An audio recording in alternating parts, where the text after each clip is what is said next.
qu'on va voir tout à l'heure ne parle pas que de scandale ou de pétrole.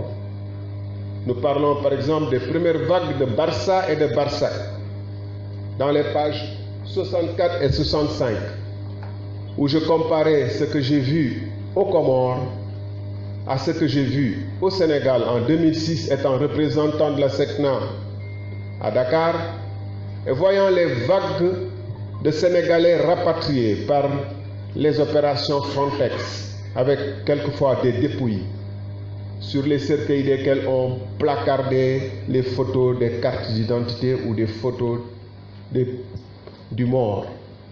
Et je me souviens, je le raconte dans le livre, du passage de Ousmane Ngom qui est venu interroger Lord Goguenard, qui était à l'époque ministre de l'Intérieur, qui était venu interroger Lord Goguenard des gens qui avaient été rapatriés. Et moi-même, j'étais très surpris de constater que l'un d'entre eux disait, quand il avait dit « Est-ce que vous repartirez à la mer après tout ce que vous avez vécu ?»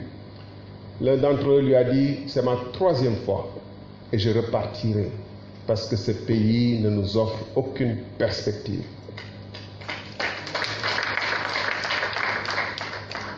Et pourquoi il en est ainsi? Pourquoi les accords de pêche, les conditions dans lesquelles on octroie à un seul individu 300 hectares contre des populations à Ndengler qui ont leurs droits, ou ce qui se passe à Amadou Oumaré n'intéresse pas le Parlement qui doit se soucier de ces questions, n'intéresse pas la justice qui doit se soucier de ces questions.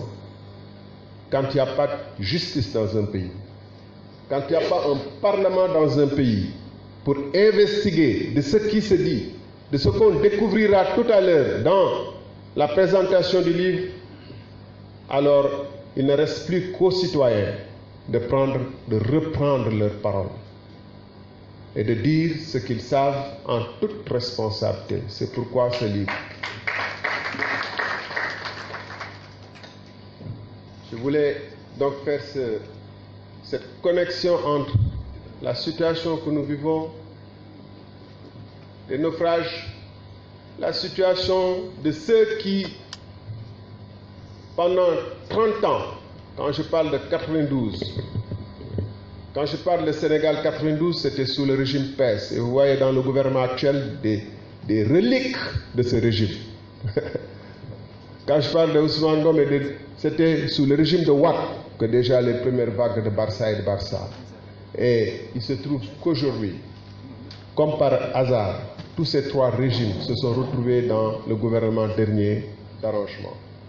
Et c'est pourquoi aussi, peu de personnes veulent qu'on parle de ce qui se passe dans ce livre qui ne concerne pas que Macky Sall. Pourquoi le livre?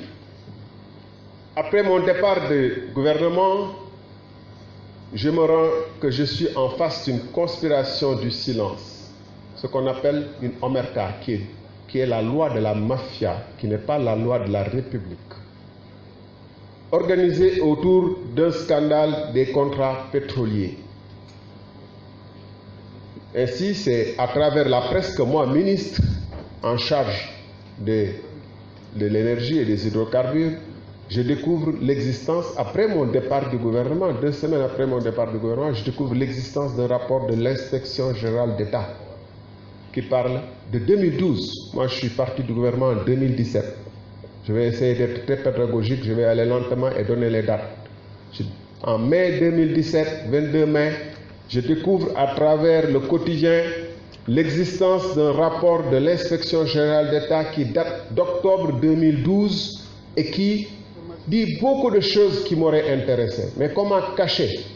Et ce rapport de l'Inspection générale d'État contient des dépositions écrites, signées par des gens comme le directeur général de Petrosen, comme la directrice des hydrocarbures, qui m'étaient mes conseillers proches et qui ne m'ont jamais dit, malgré toutes les questions que je leur ai posées sur cette question. Donc c'est là une conspiration de silence. Et à la suite de ça, je réclamais, comme d'autres leaders d'opinion, qu'une commission d'enquête parlementaire soit instituée ou que des pétitions soient signées, que la justice se saisisse. Mais l'Assemblée nationale est restée inerte. La justice est restée muette sur cette question jusqu'en 2018, quand il y aura le scandale, ou 2019, quand il y aura la BBC. Donc la justice était restée totalement inactive.